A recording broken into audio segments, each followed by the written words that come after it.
Umat yang dikasihi Tuhan, hari Minggu ini kita bersama bersekutu dalam ibadah ucapan syukur ulang tahun perkumpulan penghiburan kedukaan PPK Tabita ke-50 tahun.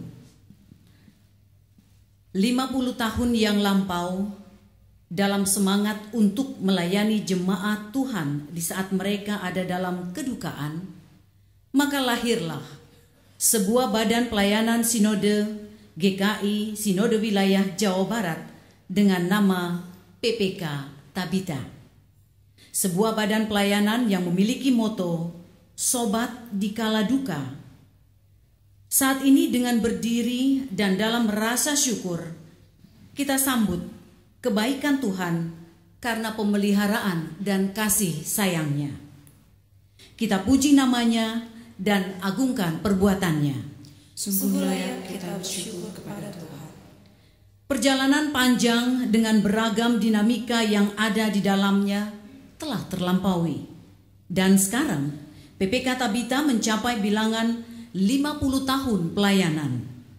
Ini adalah bukti dari berkat-berkat Tuhan bagi PPK Tabita. Sungguh pantas kami memuji nama Tuhan karena kebaikan.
Umat yang dikasih Tuhan, marilah kita syukuri berkat Tuhan dalam 50 tahun penyertaan Tuhan bagi pelayanan PPK Tabita.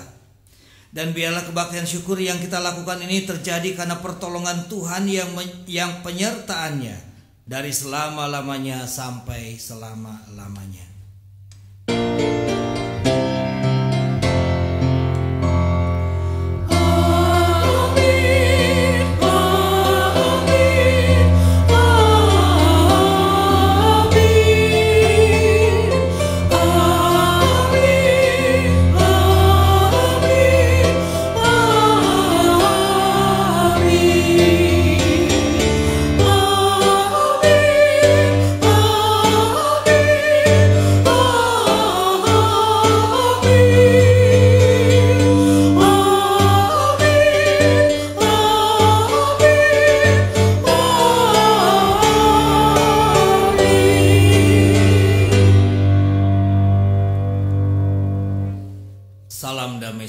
bagi saudara-saudara yang datang dalam nama Tuhan.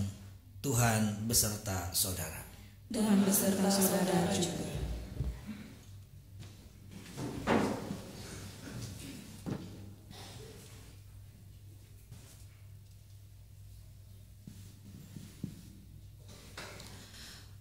Umat yang dikasihi Tuhan, dalam 50 tahun pelayanan yang dijalani PPK Tabita, maka kita patut mengucap syukur untuk kehadirannya yang melengkapi pelayanan gerejanya. Firman Tuhan menuliskan demikian, "Aku bersyukur kepada Dia yang menguatkan aku, yaitu Kristus Yesus, Tuhan kita, karena Ia menganggap aku setia dan mempercayakan pelayanan ini kepadaku. Malah kasih karunia Tuhan kita itu telah dikaruniakan dengan limpahnya kepadaku dengan iman dan kasih dalam Kristus Yesus." 1 Timotius 1 ayat 12 dan 14.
Umat yang dikasihi Tuhan, kini kita bersama akan mengaku dosa-dosa kita. Dalam kerendahan hati dan kesadaran diri, kami datang ke hadapan-Mu ya Tuhan, sumber segala berkat dan rahmat. Kami datang dalam rasa sesal karena dosa dan kesalahan yang kami kerjakan dalam kehidupan kami.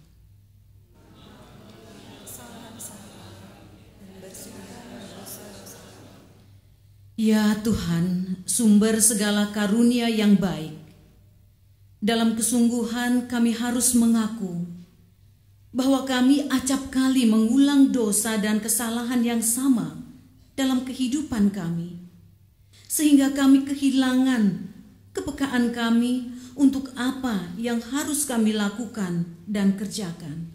Tidak jarang kami bahkan merasa bahwa apa yang kami lakukan bukanlah salah.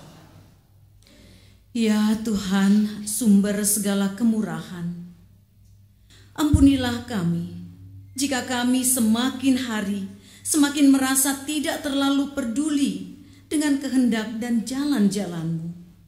Ketika kami hanya mementingkan kepentingan dan kesenangan kemanusiaan kami.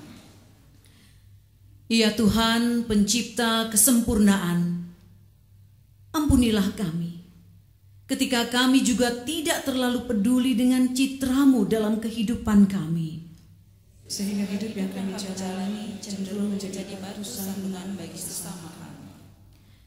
Ya Tuhan, Allah yang penuh dengan kesabaran dan pemberi pengampunan, ampunilah kami kalau dengan semua itu kami tidak menghargai karya pengorbanan dan penebusan-Mu bagi kami.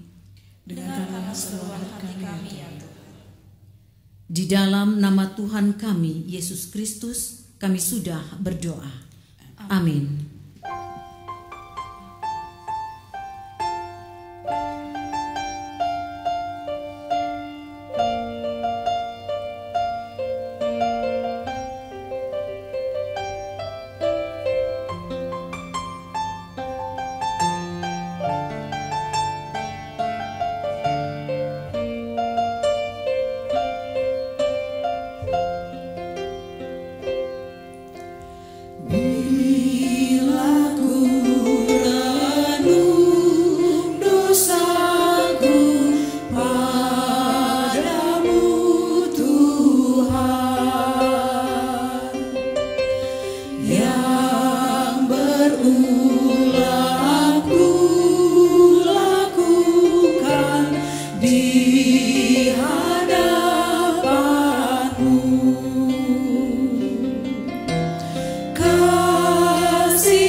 bangkit, berdiri, kita terima berkat Tuhan.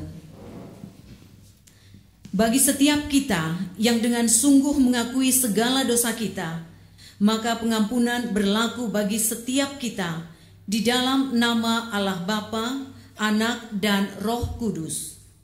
Dengan firman Tuhan menuliskan, berbahagialah orang yang diampuni pelanggaran-pelanggarannya dan yang ditutupi dosa-dosanya.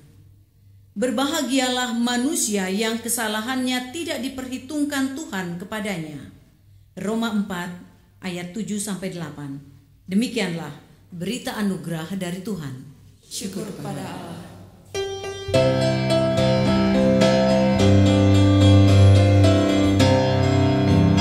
Ucap syukur pada Tuhan karena kita diselamatkan oleh-Nya.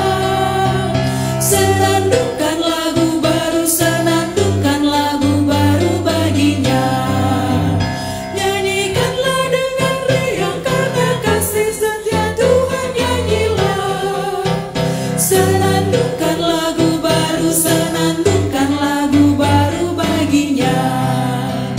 Muliakan nama Tuhan karena kuasa-Nya abadi muliakan. Senandungkan lagu baru, senandungkan lagu baru baginya.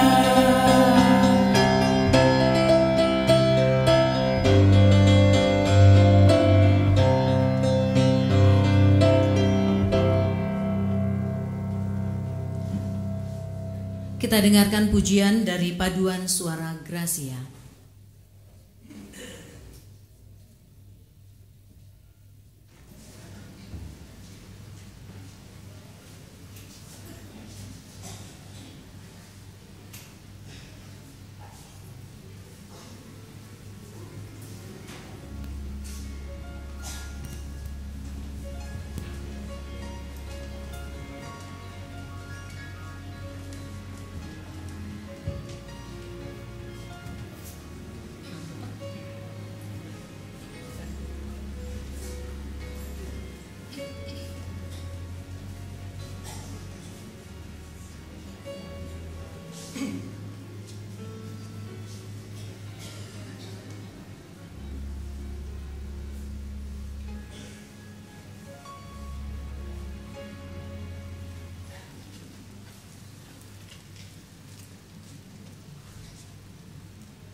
Rasa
Sebelum kita mendengarkan dan merenungkan firman Tuhan, mari kita datang ke hadapannya di dalam doa.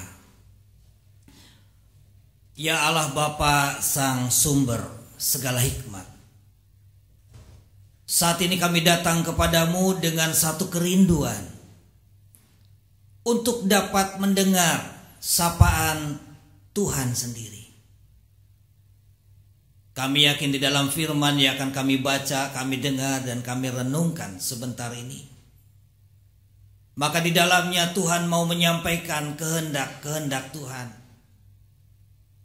untuk kami, bagaimana kami harus bersikap di tengah-tengah kehidupan kami, di dalam kehidupan bersama dengan sesama kami. Akan tetapi Bapa, kami juga menyadari betapa lemahnya kami, sehingga berulang kali kami mendengarkan firman Tuhan, namun di dalam kenyataannya seringkali kami melupakannya. Atau bahkan mungkin kami seringkali tidak mengerti dan kami juga tidak mampu untuk dapat melakukannya dalam hidup sehari-hari kami. Oleh karena itu Bapa, Tuhan kiranya hadir di tengah-tengah kami. Tuhan curahkan Roh Kudus-Mu bagi setiap kami, sehingga hati kami boleh Tuhan ubahkan, agar hati kami yang seringkali tertutup, seringkali keras, maka dapat terbuka dan siap untuk menerima firman Tuhan. Tuhan kiranya curahkan Roh Kudus-Mu bagi setiap kami, sehingga kami yang mendengarkan firman-Mu, kami dapat mengerti firman itu. Dan Tuhan juga berikan kemampuan bagi kami untuk kami dapat melakukannya dalam hidup kami sehari-hari. Karena kami sungguh rindu bukan hanya menjadi pendengar-pendengar yang baik sehingga mengerti firman Tuhan saja, tetapi kami lebih rindu juga untuk dapat menjadi pelaku firman Tuhan dalam hidup sehari-hari kami. Bersabdalah ya Bapa, kami anak-anak-Mu siap untuk mendengarkannya. Dalam nama Tuhan kami Yesus Kristus kami berdoa. Amin. So, mari kita membuka firman Allah dari 2 Korintus 4 ayat 1 sampai dengan ayat yang ke-7. 2 Korintus 4 ayat 1 sampai dengan ayat yang ke-7. Firman Allah mengatakan demikian. 2 Korintus 4 ayat 1 sampai dengan yang ke-7. Oleh kemurahan Allah kami telah menerima pelayanan ini. Karena itu kami tidak tawar hati. Tetapi kami menolak segala perbuatan tersembunyi yang memalukan. Kami tidak berlaku licik dan tidak memalsukan firman Allah. Sebaliknya kami menyatakan kebenaran dan dengan demikian kami menyerahkan diri kami untuk dipertimbangkan oleh semua orang di hadapan Allah. Jika Injil yang kami beritakan masih tertutup juga, maka ia tertutup untuk mereka yang akan binasa, yaitu orang-orang yang tidak percaya, yang pikirannya telah dibutakan oleh ilah zaman ini, sehingga mereka tidak melihat cahaya Injil tentang kemuliaan Kristus, yang adalah gambaran Allah. Sebab bukan diri kami yang kami beritakan, tetapi Yesus Kristus sebagai Tuhan, dan diri kami sebagai hamba-Mu karena kehendak Yesus. Sebab Allah yang telah berfirman, dari dalam gelap akan terbit terang. Ia juga yang membuat terangnya bercahaya di dalam hati kita, supaya kita beroleh terang dari pengetahuan tentang kemuliaan Allah yang nampak pada wajah Kristus. Tetapi harta ini kami punyai dalam bejana tanah liat, supaya nyata bahwa kekuatan yang berlimpah-limpah itu berasal dari Allah, bukan dari diri kami. Sesudah demikianlah pembacaan firman Allah. Yang berbahagia ialah setiap kita yang mendengarkan firman Allah dan yang melakukannya dalam hidup sehari-hari.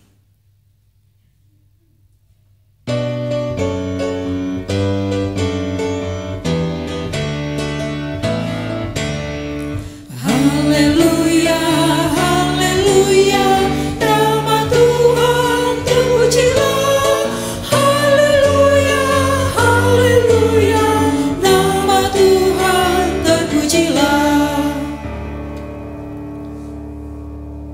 So di dalam ucapan syukur, kebaktian syukur 50 tahun Tabita ini, tema yang diajukan adalah saling mendukung dalam pelayanan untuk menghadirkan berkat.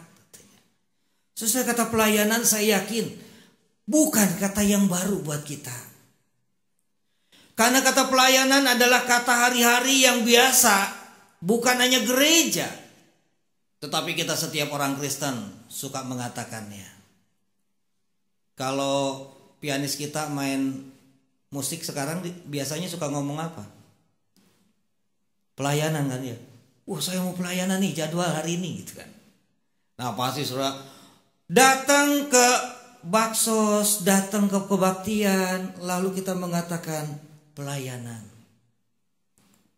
Jadi kata pelayanan adalah kata yang mungkin sering kali kita ucapkan. Namun sayang sekali saudara, kata pelayanan ini sering kali kurang dipahami dengan baik dan benar. Saudara, kalau kita lihat misalnya, mana yang lebih penting, pelayanan atau pekerjaan? Dua-duanya. Kalau saya tanya yang lebih penting, kalau yang lebih penting kan harus satu. Anak muda, yang mana? Yang pekerjaan? Pekerjaan. Nah inilah saudara, kita kadang-kadang memisahkan ya. Kalau diperhadapkan dengan pekerjaan dan pelayanan, maka kita berpikir pekerjaan yang penting, itu yang muda katanya. Kalau yang tua memang nggak penting pekerjaan. Udah pensiun gitu ya. Yang tua mah sudah pensiun bayangannya gitu. Padahal apakah kalau sudah tua pekerjaan sudah hilang? Enggak. Ini oma-oma yang di rumah nyapu, masak, pekerjaan atau pelayanan? Wah, ada pekerjaan, ada pelayanan. Iya. Ya kadang-kadang kita terpercaya bahwa pekerjaan dan pelayanan adalah dua kutub yang berbeda. Padahal saudara, kalau kita memahami, dua-duanya tidak terpisahkan. Pekerjaan itu adalah pelayanan kita. Tapi kadang-kadang kita memahami pekerjaan dan pelayanan bertentangan. Lebih bertitik berat pada pekerjaan. Kenapa?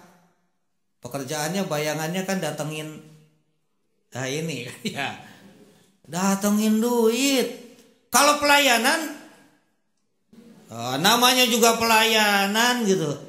Nah ini saudara, akhirnya membuat orang bagaimana ketika melakukan pelayanan? Asal-asalan kan ya. Kalau ditanya kenapa begitu? Kan namanya juga pelayanan, bukan pekerjaan.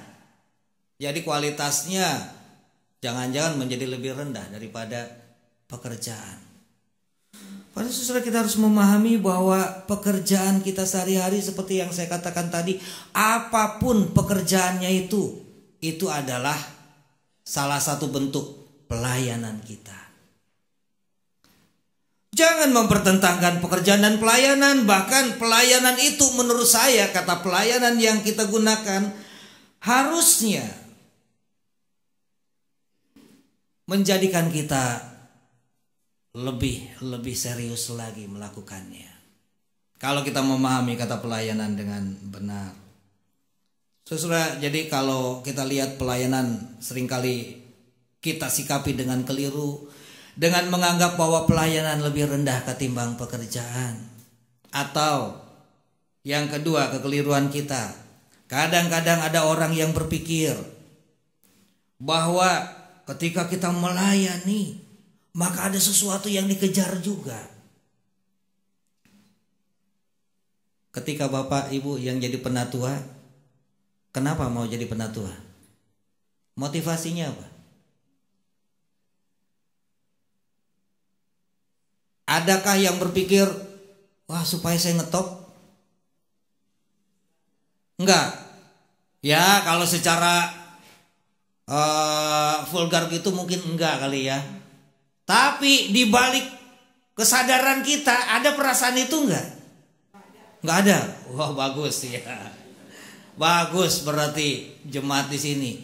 Tapi saudara, kalau saya bicara jujur, beberapa jemaat, beberapa aktivis Ketika mengejar pelayanan supaya apa? Jadi orang yang di depan gitu. Ada yang diuber, walaupun mungkin bukan materi. Kehormatan, penghargaan, betapa bangganya kalau di depan nama kita ada tulisan PNT gitu. Ya sudah, beberapa orang di jemaat yang saya kenal, ada orang yang begitu berambisinya untuk menjadi seorang penatua. Oh, Kapling Polri nggak ada. Wah, bagus. Ya, berarti bukan di sini ya.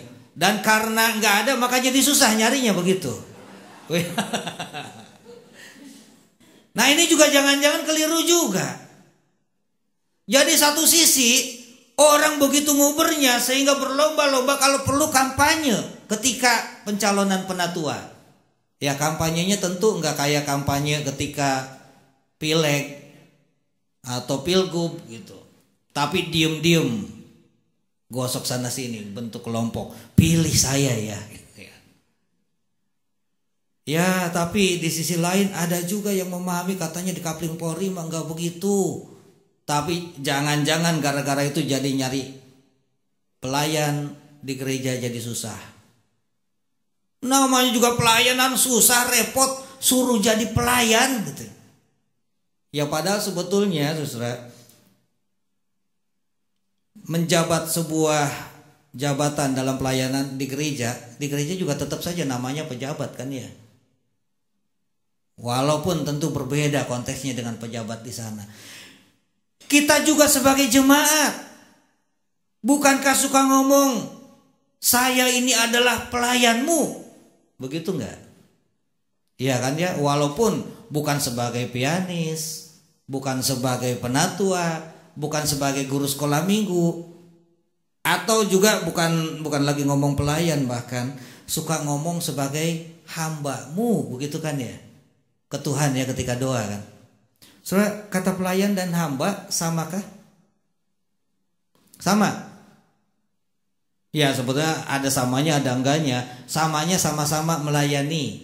Ada yang di atasnya kan pasti kan. Pelayan ataupun juga hamba berarti ada dalam posisi yang rendah. Ada yang di atasnya, ada yang dilayani. Tetapi ada perbedaan yang sangat prinsip antara kata pelayan dan hamba. Pelayan mungkin kita pikir itu derajatnya lebih tinggi ketimbang hamba, tanpa kita sadari kalau kita memahami kata hamba itu jauh lebih rendah daripada kata pelayan. Hamba itu sama dengan budak. Jadi ketika kita ngomong Tuhan aku ini hambamu, artinya Tuhan aku ini budakmu. Lalu yang lebih halus adalah Tuhan aku ini pelayanmu gitu. Saudara, kata pelayan ini kalau saya lihat dalam kehidupan sehari-hari mungkin lebih mirip dengan kata pembantu. Misalnya di rumah tangga kita ada pembantu rumah tangga, PRT, yang sekarang istilahnya diperhalus. Dulu PRT, sekarang ya asisten gitu ya. Ada perbedaan dalam prakteknya? Kagak ada, istilah doang yang berbeda. Pembantu rumah tangga jadi asisten rumah tangga. Ya bahasanya lebih keren dikit, tapi prakteknya sama. Nah itulah pelayan ya. Atau pelayan restoran, pelayan toko. Nah itulah pembantu. Tapi saudara, yang namanya pelayan itu berbeda dengan hamba. Seorang pelayan masih punya hak untuk dirinya. Dia masih bisa minta gaji, terima gaji dari tuan atau nyonyanya. Seorang hamba tidak punya hak apapun dalam hidupnya. Dia hanya punya tugas, kewajiban untuk melakukan apa yang diperintahkan oleh tuannya. Dan saudara, kita lihat juga ada perbedaan yang sangat mendasar antara pelayan dan hamba. Pelayan itu kadang-kadang lebih menang dibandingin tuan atau nyonyanya. Kalau saudara gak percaya bisa lihat misalnya dalam waktu-waktu seputaran mau lebaran. Nih, ART kita pamit ya. Nyonya, saya besok mau pulang, mau mudik, mau lebaran. Minta waktu 2 minggu. Bapak Ibu izinin? Ternyata kerjaan banyak gitu. Pas juga anak-anak ternyata pada sakit. Diizinin? Wah mikir ya, loh kalau diizinin nanti siapa yang ngurus cucian gitu. Lalu nego kan sama si ART tadi kan. Jangan pulang lah, nanti saya ganti liburmu. Kita tahu bahwa itu haknya dia kan. Saya ganti liburmu dengan saya kasih bonus 50.000. Mau? Mana mau 50.000, enak aja gitu. Mendingan libur saya naikin setengah bulan gaji. Mau? Ntar dulu setengah bulan gaji. Saya naikin 2 bulan gaji. Nah baru oke. Nah sudah kalau kita lihat dalam tawar-tawaran ini berarti yang menang siapa? Tuan apa nyonya atau ART-nya? ART gitu. Kita lihat ternyata pelayan punya hak bahkan punya power dia menekan Tuhan. Tapi saudara hamba boro-boro. Dia hanya punya kewajiban melakukan apa yang sang Tuhan perintahkan. Nah saya dengan kisah ini mau mengingatkan kita ketika kita bicara dengan Tuhan. Tuhan aku ini hambamu. Kalau saudara-saudara kita suka bilang hamba Allah gitu kan ya. Sebetulnya mau memposisikan bahwa kita ini adalah hanya punya kewajiban-kewajiban untuk melakukan apa yang Tuhan perintahkan di tengah-tengah kehidupan kita. Punya tugas-tugas untuk melakukan pelayanan-pelayanan di tengah-tengah kehidupan kita tanpa perlu kita ini menuntut ini itu. Dan saudara kalau kita pertanyakan kenapa bisa begitu? Saudara, kenapa kita harus melakukan pelayanan? Karena pelayanan itu sebagai ungkapan syukur atas berkat kasih Tuhan yang luar biasa yang sudah Tuhan limpahkan di tengah-tengah kehidupan kita. Namun sayangnya saudara kalau saya bicara tentang berkat, lalu orang suka mengukurnya dengan uang, dengan materi. Kalau kita punya uang banyak atau kalau orang punya uang banyak, punya rumah yang mewah, lalu kita suka ngomong, wah dia mah diberkati. Atau dengan jabatan, jadi direktur, baru kita ngomong, dia orang yang diberkati. Kalau kondektur, diberkati nggak? Wah, jangan-jangan ketika kita mikir kalau direktur, wah diberkati. Kalau kondektur, ya cuma kondektur gitu. Jangan-jangan kita pikir tidak diberkati. Padahal saudara ketika bicara tentang berkat Tuhan, kita harus menyadari bahwa berkat Tuhan itu bukan cuma uang atau materi atau jabatan. Berkat Tuhan itu begitu bermacamnya di tengah-tengah kehidupan kita. Bahkan kalau kita mau hitung-hitung berkat Tuhan yang bentuknya bukan berupa uang atau materi atau jabatan, saya sangat yakin nilainya jauh lebih besar ketimbang yang uang, materi atau jabatan itu. Uang, materi atau jabatan itu terukur saudara. Tapi berkat Allah yang lain susah, tidak terukur. Dihitung pun susah, tidak terhitung. Saya ambil contohnya saudara. Kalau kita bernafas kan menghirup oksigen kan ya. Saya bayangkan kalau kita lagi sakit, berapa harus bayar oksigen? Kita tiap hari begitu bangun tidur, bahkan juga lagi tidur, kan tetap kan menghirup oksigen kan. Seandainya Tuhan hitung-hitungan sama kita, Setiap kali kamu menghirup oksigen, bayarlah 1 rupiah saja. Berapa rupiah satu hari harus dibayar? Wah. Apalagi kalau ditanyakan sampai sekarang, usia di sini banyak usia lanjut, usia indah. Berapa? Bukan juta lagi, jangan-jangan miliar yang harus dibayar. Susah. Padahal orang kalau lagi sakit, 1 tabung saja nilainya berapa? Ini gratis Tuhan kasih, berkat yang luar biasa. Berkat Allah yang lain, kesehatan. Dalam tubuh kita ini ada jantung. Bahkan jantung kita ini adalah bagian yang paling awal bekerja di dalam tubuh kita. Ibu-ibu ketahuan hamil kan ada denyut jantung di dalamnya.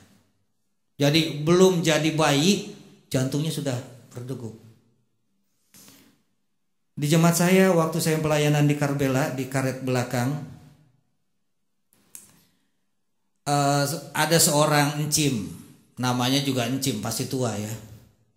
Nah, si encim ini karena tua, lalu mengalami kelemahan jantung, mompanya nggak bagus. Nah, karena mompa nggak bagus, maka dipasanglah alat pacu jantung.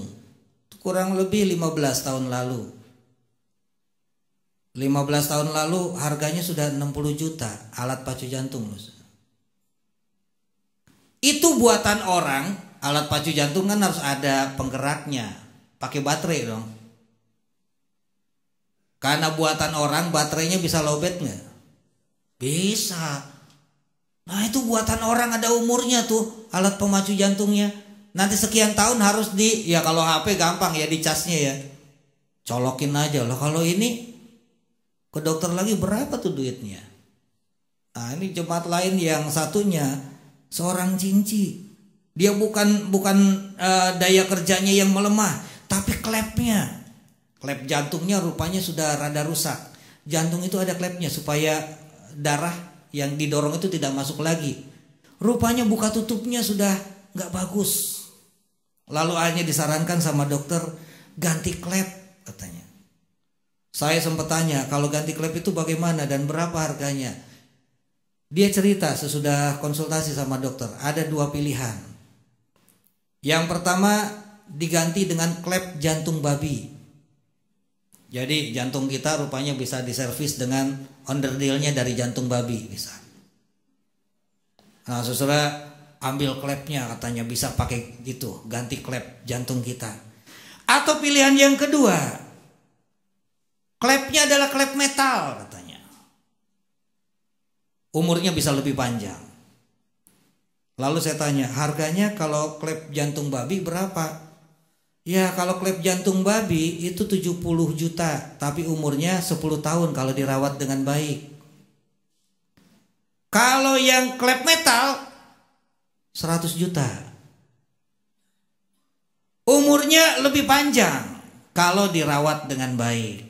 Dirawat dengan baiknya makannya yang benar gitu kan. Jangan asal-asalan. Lalu saya suka iseng sih memang. Saya bilang ke Sinci ini, Ci, kalau klep jantung babi saja 70 juta, mendingan Ci beli babinya aja. Dapat banyak sih. Iya kan ya 70 juta dapat berapa ekor kan? Bukan cuma jantungnya doang, dapat dagingnya sekalian. Iya tapi dia bilang gini, iya Pak, tapi yang masang siapa? Iya, terserah saya bayangkan klep jantung babi harganya puluhan juta. Tapi akhirnya Sinci ini ganti ya. Dia bilang lah kalau terawatnya kurang bagus pendek nanti saya operasi lagi. Mendingan klep metal aja dah katanya. Lebih panjang. Mungkin sampai saya meninggal cukuplah 1 kali itu ganti. Hanya diganti begitu keluar ternyata bayarnya nyampe 120 lebih. Ya dengan yang lain-lainnya kan bayarnya. Itu klepnya doang gangguan. Lah jantungnya berapa? Jadi sudah kalau kita lihat ternyata luar biasa nilainya. Baru 1 bagian tubuh saja. Belum kalau kita bicara tentang keselamatan.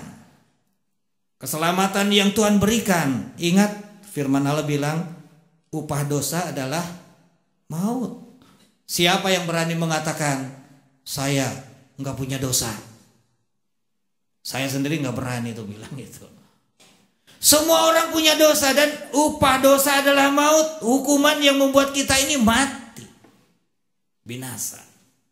Tapi saudara, karena kasih karunia Allah, Tuhan memberikan berkat-Nya, anugerah keselamatan buat kita.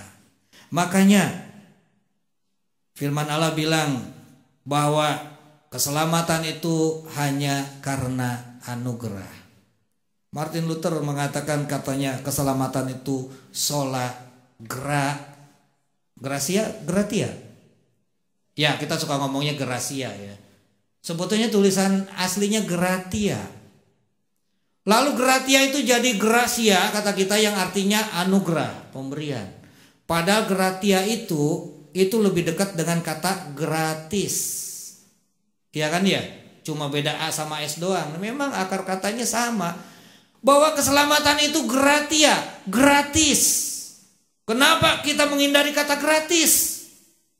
Karena bayangan kita yang namanya gratis nggak ada nilainya.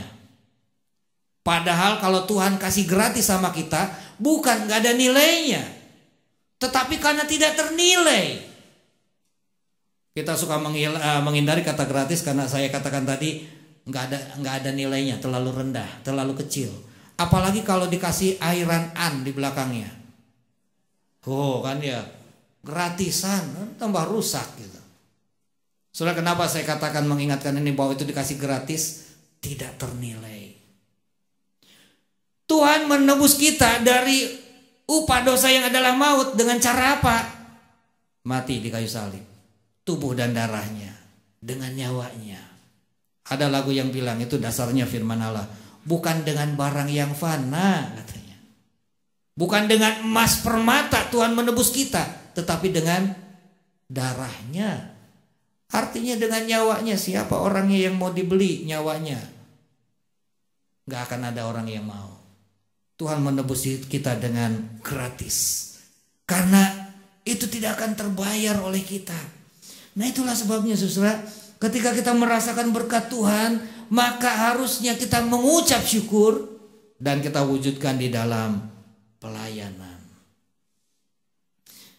Kita juga perlu menyadari bahwa yang namanya pelayanan selain anugerah Allah yang kita syukuri dalam pelayanan itu, kita juga menyadari bahwa dalam pelayanan itu adalah satu kewajiban, tanggung jawab.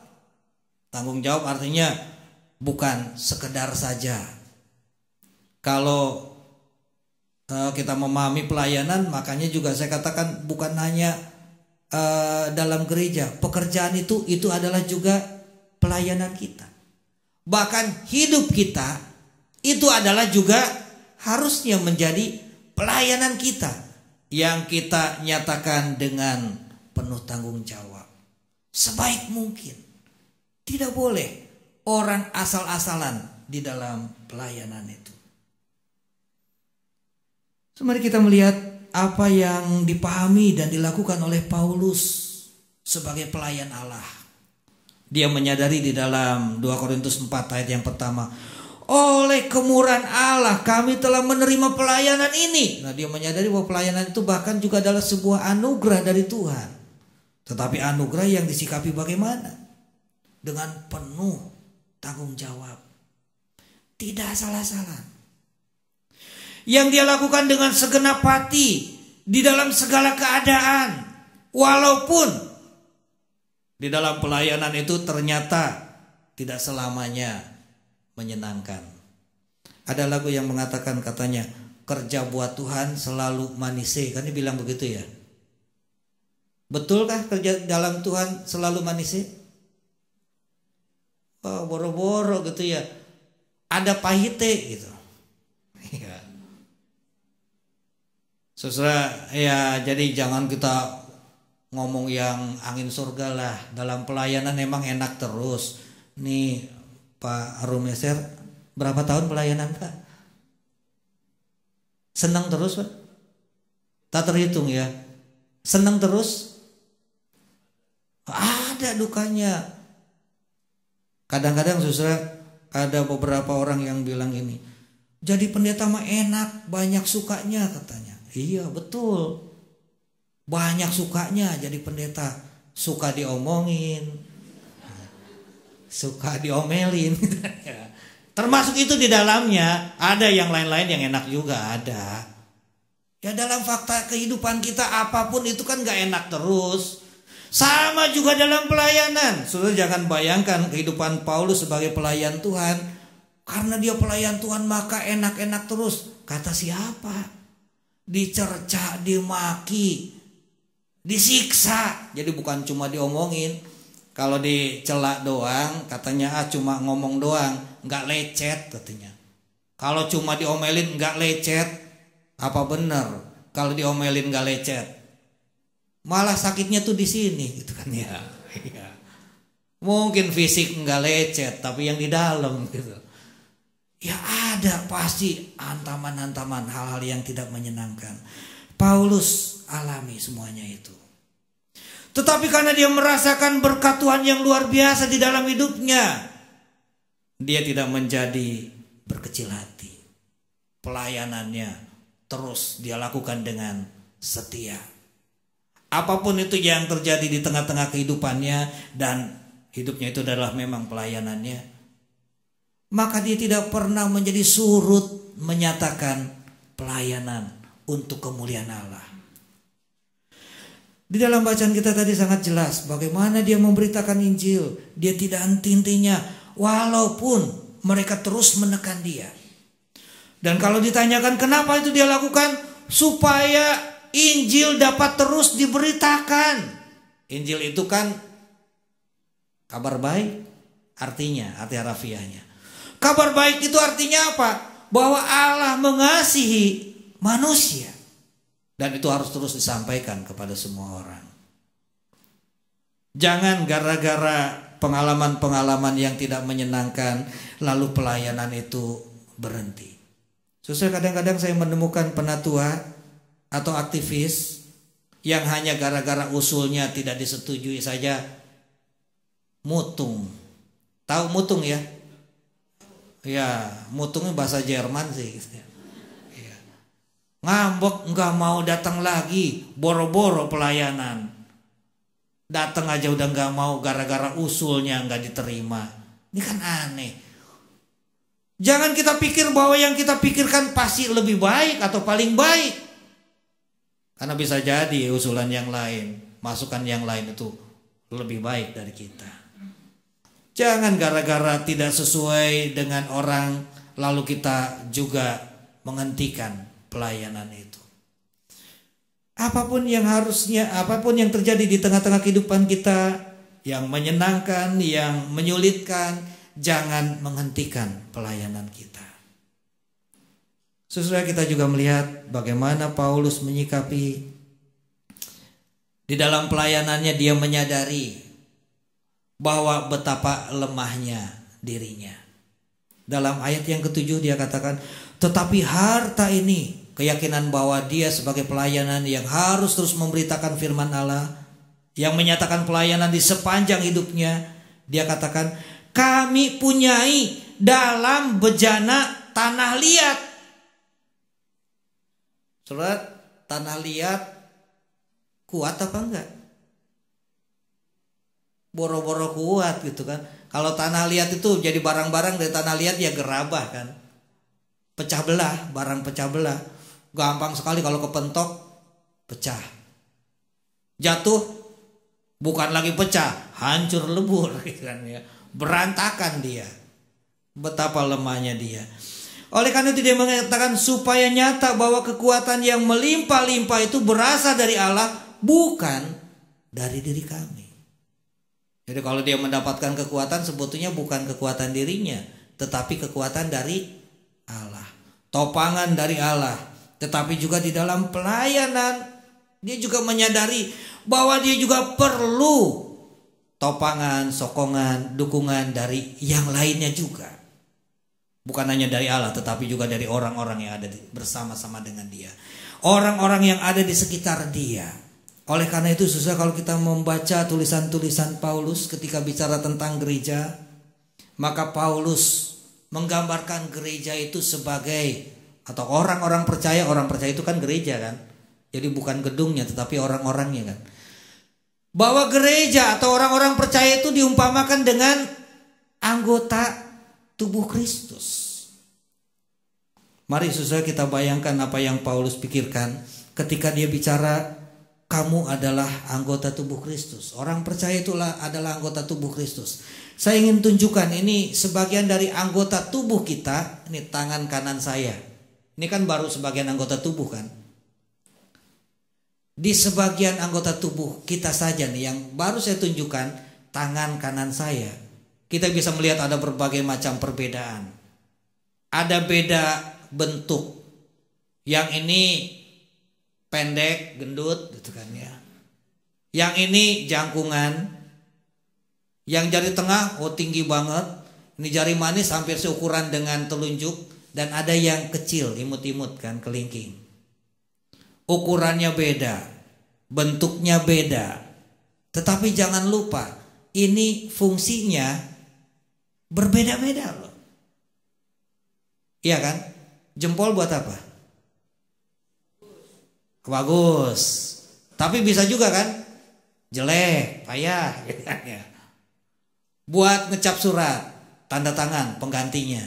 Nggak bisa tanda tangan, cap jempol ini. Telunjuk? Ya buat marah. Orang Sunda, orang Jawa sangat halus. Kalau ditanya, ini kita di Kapling Polri, saya nggak tahu misalnya arah ke Grogol. Pak numpang tanya Grogol mana Pak arahnya? Orang Sunda, orang Jawa sopan kan ya, nunjuknya pakai jempol. Nah sebelah sana gitu. Tapi orang Sunda, orang Jawa kalau ngomel sama juga begini-gini juga kan ya. Ya pakai telunjuk. Bukan cuma buat kalau mau nanya, buat ngomel juga. Jari tengah. Ini jari tengah kalau saya angkat jadi masalah. Ngajak berantem. Ya saudara, mungkin kita pikir jari tengah buat apa sih diangkat jadi ribut. Dulu Foke ketika nyagup, waktu itu saingan sama Ahok kan ya waktu itu. Dia berfoto dengan seorang pemudi. Dan ketika difoto sama pemudi dia tangannya gini. Jadi ribut saudara. Kita bayangkan nih, lalu buat apa jari tengah? Saya ingat juga ketika dulu busway pertama kali dijalankan, dioperasikan gratis kan. Dan karena gratis, biasa di negara kita kalau gratis kan penuh kan, ribut orang pengen nyobain. Ketika penuh itu orang yang pengen nyobain, akhirnya dibuatlah aturan antri katanya. Karena tidak boleh berdesak-desakan, cilaka. Seorang ibu yang pengen naik nggak sabar, dia nyalip antrian. Ditegur sama satpam, dia nggak suka, dia angkat jari tengah ke satpam, ditabok sama satpam. Ini jari tengah nih bikin masalah gitu kan ya. Saudara, mungkin kita bingung jari tengah buat apa sih Tuhan ciptakan gitu. Saya ingin mengingatkan betapa pentingnya jari tengah. Rick Springfield itu pemain bassnya Rolling Stone. Ini yang seangkatan saya ke atas mungkin tahu lah Rolling Stone ya. Penyanyinya Mick Jagger ya. Nah saudara, Rick Springfield ini dia mengasuransikan jari tengahnya itu ternyata lebih mahal ketimbang bagian tubuhnya yang lain. Kenapa? Hidupnya dari jari tengah dia. Main bass kan ya gitu kan ya. Jari tengahnya aktif kan. Wah, di asuransi ini paling tinggi. Nah mungkin buat kita sih nggak setinggi itulah kalaupun harus diasuransikan gitu. Kita bisa melihat pentingnya jari tengah. Kalau saudara atau bapak ibu ngetik di mesin tik atau di keyboardnya komputer, asal jangan 11 jari ya. Kalau 11 jari kan cuma ditunjukin doang kan. Ini kan 11 jari kan ya. Nunjukin doang satu-satu. 10 jari, yang mana yang sibuk? Yang tengah kan.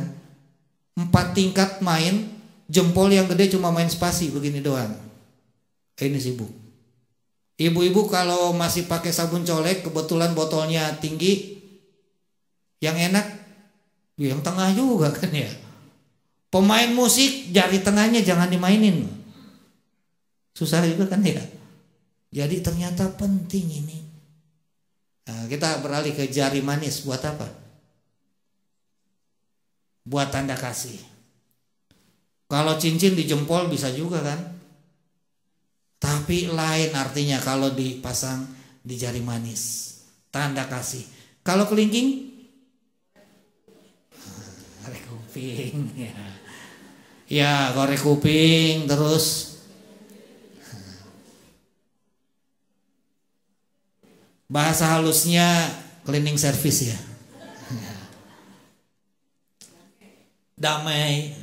Ya, ini banyak ternyata yang kecil fungsinya. Cleaning service jangan dikira nggak penting loh. Boleh coba kalau bangun pagi ternyata kita lihat jari kita jempol semua. Pusing kan ya? Wah, gimana mau bersihin? Harus ini. Tapi bukan cuma bagian kebersihan, bagian perdamaian. Dulu ketika masih anak-anak bertengkar, baikannya kan pakai ini kan. Saya di kampung, saya memang orang kampung dari Banjar. Dulu saya sangat suka piara ayam. Ini punya tugas khusus nih. Iya kan ya? Tuh tahu sama pengalamannya ternyata gitu ya. Jadi kita kalau mau tahu ayam itu mau nelur apa enggak, kasih tugas dia gitu kan. Iya ternyata tugasnya banyak walaupun kecil. Nah susah, jadi kita bisa bayangkan ketika Paulus bicara kamu adalah anggota tubuh Kristus, gereja itulah adalah anggota tubuh Kristus, boleh bermacam-macam bentuknya, ukurannya, tapi fungsinya, perannya berbeda-beda. Saudara bisa mengatakan yang paling penting jempol? Enggak kan? Semuanya penting pada tugasnya, pada waktunya. Jangan saudara mengatakan, saya mah cuma anggota jemaat, nggak penting. Kata siapa anggota jemaat nggak penting? Kalau gereja nggak ada jemaatnya jadi gereja, nggak bisa kan? Tapi kalau gereja nggak ada pendetanya, jadi gereja. Jadi, saya bukan mengatakan jemaat lebih penting dari pendeta, nggak juga gitu ya. Jangan mengecilkan peran kita, bahwa semua orang itu dalam pelayanan itu harus saling mendukung. Dan ketika saling mendukung, ini akan menjadi sangat kuat dayanya. Saudara, pulpen saya di dalam lagi susah. Bayangkan gini, kalau saya megang martil nih. Jari-jari kita lengkap. Megang martil kenceng kan ya? Ngegetok paku kuat nggak? Kuat. Tapi ketika jempol kita putus, jempol kita hilang, megang martil bisa nggak? Bisa. Maku bisa kuat nggak? Nggak bisa kuat. Bisa megang mah ya ditaruh di jari sini kan, antara telunjuk sama tengah. Ngegetoknya mana bisa sebagus kalau lengkap. Ini kalau kehilangan yang gede. Kalau kehilangan yang kecil, repot juga. Tadi bukan cuma buat cleaning service ya. Ada seorang kenalan saya yang punya hobi golf. Dia bilang, ini yang kecil ini buat saya mau buat golf katanya. Saya sempat bingung, kok kelingking buat golf? Dia bilang ini kalau pegang stick itu yang ngunci stick itu dan yang ngarahin tuh kelingking katanya. Saya nggak tahu karena nggak pernah main golf. Saya cuma main golok. Iya. Katanya yang ngarahin itu kelingking katanya. Ternyata ini kan penting, saudara. Semua ini kita harus saling melengkapi sehingga melakukan suatu kerjaan lebih kuat. Paulus sadari itu. Dalam pelayanannya tidak bisa dia seorang diri, perlu orang-orang yang ada di sekitar dia. Kalau kita merayakan ulang tahun Tabita yang ke-50, saya yakin bisa 50 tahun bukan karena sendirian. Pasti karena ada orang-orang juga yang di dalamnya. Ada gereja-gereja, ada juga Bapak Ibu yang juga menyokongnya. Kalau tidak ada yang menopang, yang menyokong, tidak mungkin bisa berjalan dengan baik. Maka dalam pelayanan gereja, pelayanan Tabita, perlulah kita saling mendukung, sehingga pelayanan itu menjadi lebih kuat lagi dan lebih menjadi berkat bagi sesama kita. Biarlah kiranya dengan kebersamaan kita bisa saling melengkapi untuk terus menghadirkan berkat-berkat Tuhan di tengah-tengah kehidupan kita. Tuhan memberkati. Amin. Mari kita bersatu dulu sejenak.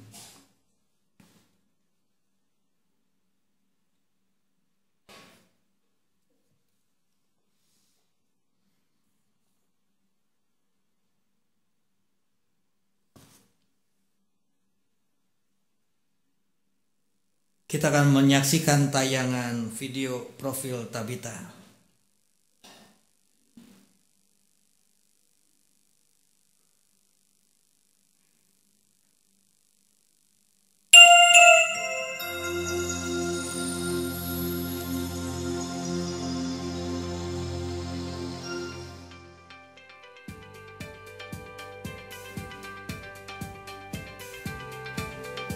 Lima 50 tahun PPK Tabita menjadi sobat di kala duka bagi setiap keluarga yang sedang berduka. Sejak tahun 2016 yang lalu, PPK Tabita diberkati oleh Yesus Kristus untuk mengelola penuh rumah duka di Rumah Sakit Husada. Dan selama 2,5 tahun, kami dipercaya untuk mengelola rumah duka di Rumah Sakit Husada. Kami telah melakukan banyak pembenahan, mulai dari renovasi ruang duka di lantai 1, showroom, dan area parkir. Kami juga melakukan pengembangan SDM untuk meningkatkan kualitas pelayanan kami. PPK Tabita memiliki 2 pelayanan utama, yaitu yang pertama, pelayanan prakedukaan, program kepesertaan, terdiri dari 3 paket. Paket Iman Plus, paket pengharapan, paket kasih.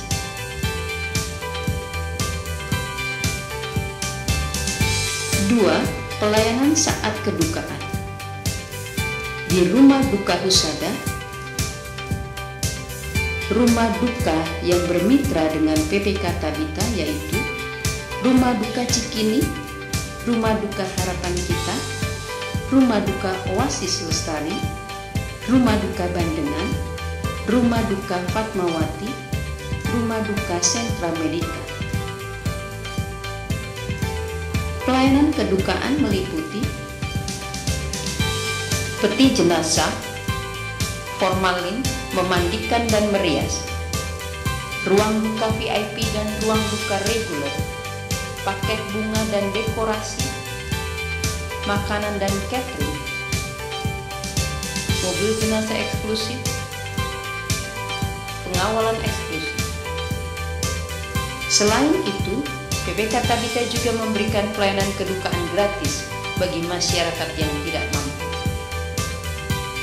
Saat ini PPK Tabita mempunyai nomor hotline yang baru 24 jam, yaitu di nomor 0821 5000 1111 atau 0804 150 1111.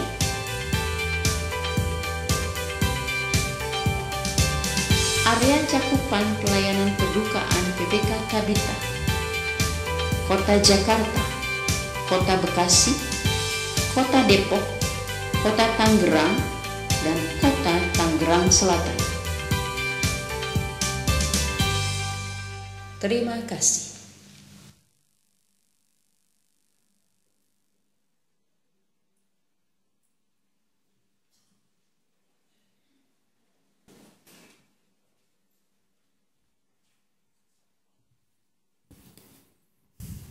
Umat Tuhan merespon firman Tuhan bersama dengan gereja-gereja di muka bumi ini. Kita mengikrarkan pengakuan iman kita sebagaimana yang dirumuskan di dalam pengakuan iman rasuli. Marilah kita bersama-sama mengucapkan demikian. Aku percaya kepada Allah, Bapa yang Maha Kuasa, Khalik langit dan bumi, dan kepada Yesus Kristus, anaknya yang tunggal Tuhan kita, yang dikandung dari Roh Kudus, lahir dari anak darah Maria, yang menderita sengsara di bawah pemerintahan Pontius Pilatus, disalibkan, mati dan dikuburkan, turun ke dalam kerajaan maut. Pada hari yang ketiga bangkit pula dari antara orang mati, naik ke surga, duduk sebelah kanan Allah, Bapa yang Maha Kuasa. Dan dari sana ia akan datang untuk menghakimi orang hidup dan yang mati. Aku percaya kepada Roh Kudus, gereja yang kudus dan am, persekutuan Roh Kudus, pengampunan dosa, pengampunan mati dan hidup yang kekal. Dipersilakan duduk kembali.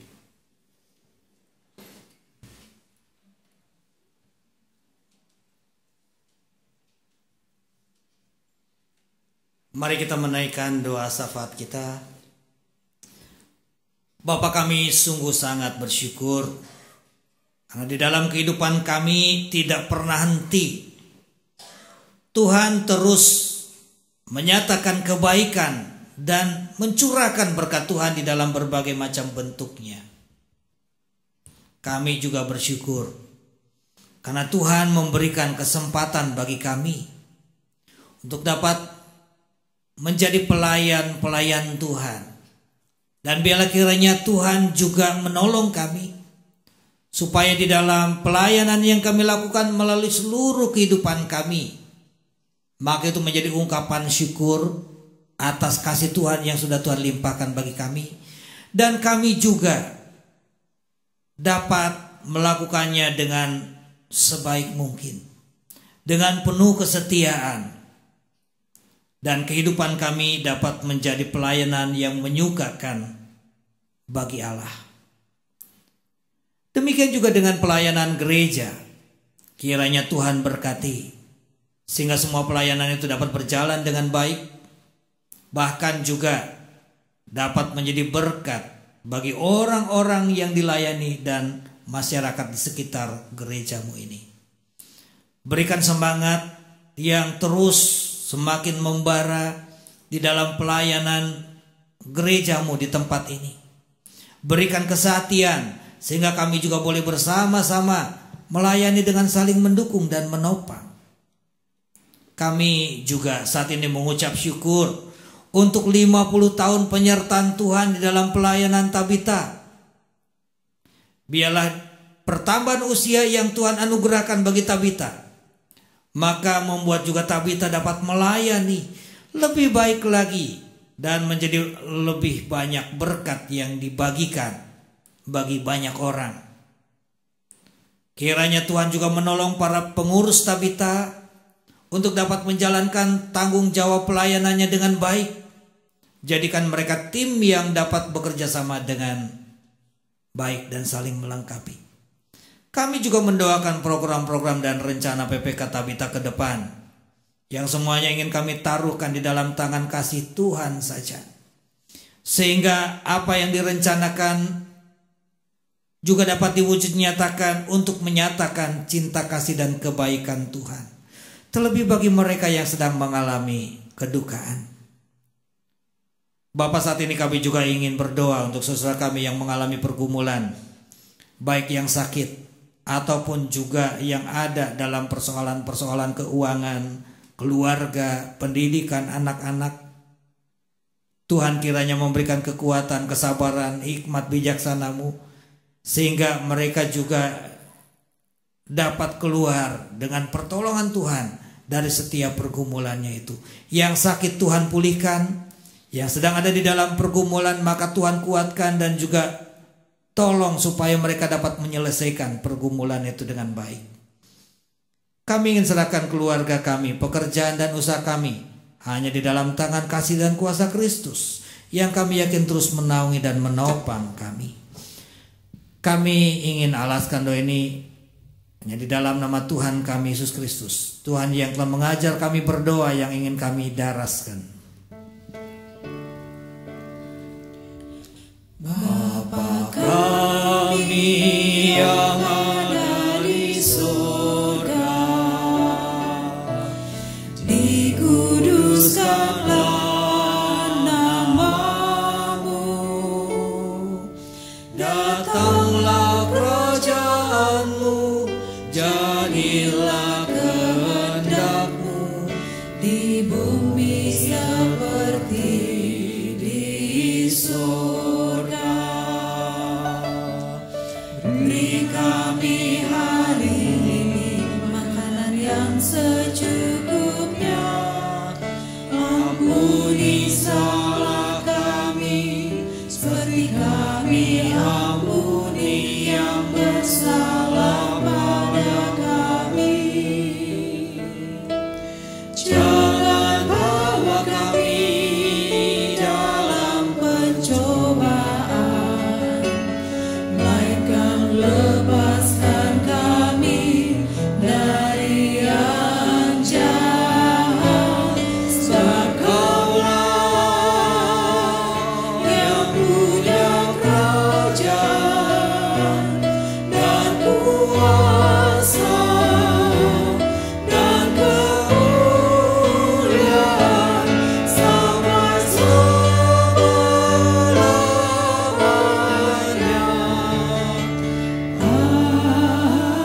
Amin.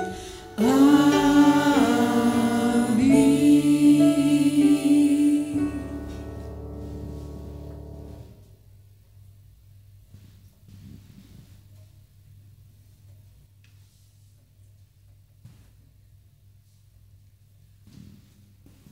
Umat Tuhan, marilah kita aktakan syukur kita lewat persembahan yang kita kumpulkan.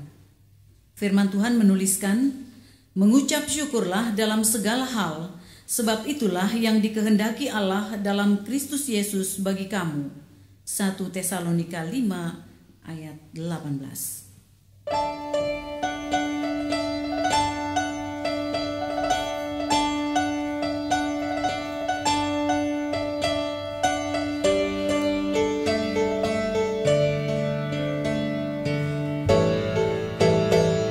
Di sini aku bawa Tuhan persembahan hidupku, semoga berkenan.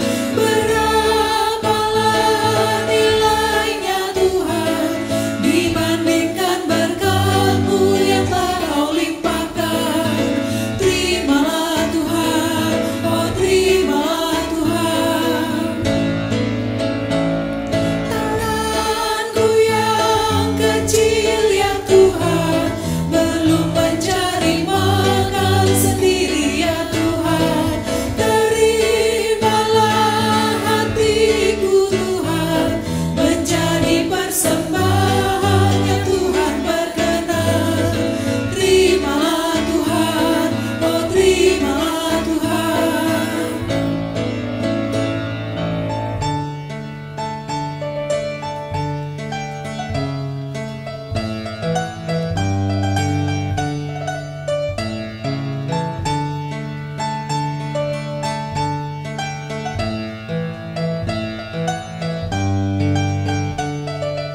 Umat Tuhan, kami undang bangkit berdiri.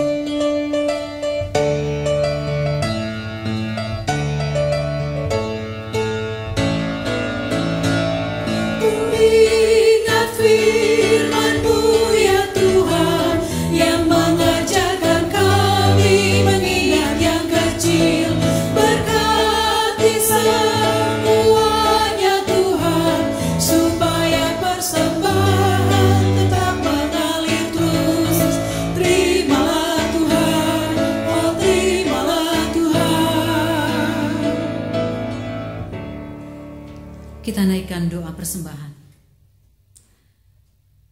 Tuhan, kami mengucap syukur untuk kasih setia-Mu yang selalu tercurah dalam hidup kami.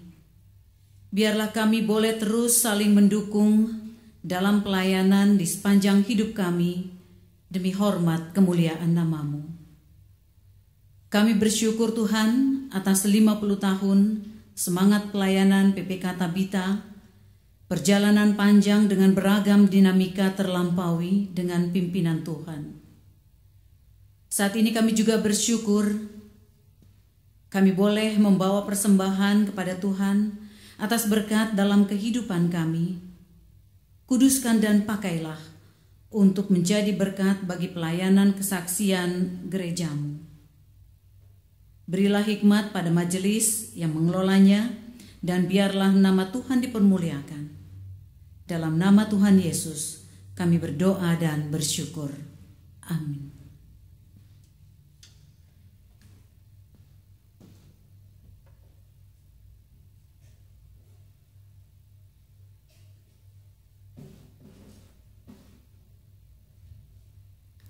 Umat Tuhan, marilah kita songsong hari baru yang Tuhan anugerahkan, sambil terus belajar untuk dapat menjadi sahabat yang senantiasa memberikan kekuatan, penghiburan, dan damai Tuhan bagi semua, khususnya mereka yang ada dalam duka cita, kesedihan, dan rasa kehilangan. Kiranya Tuhan memampukan kami untuk melakukannya.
Saudara-saudara, marilah kita menghadirkan diri untuk menjadi berkat bagi sebanyak mungkin orang.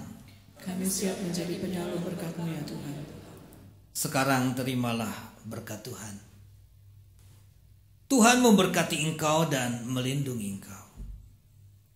Tuhan menyinari engkau dengan wajah-Nya dan memberi engkau kasih karunia.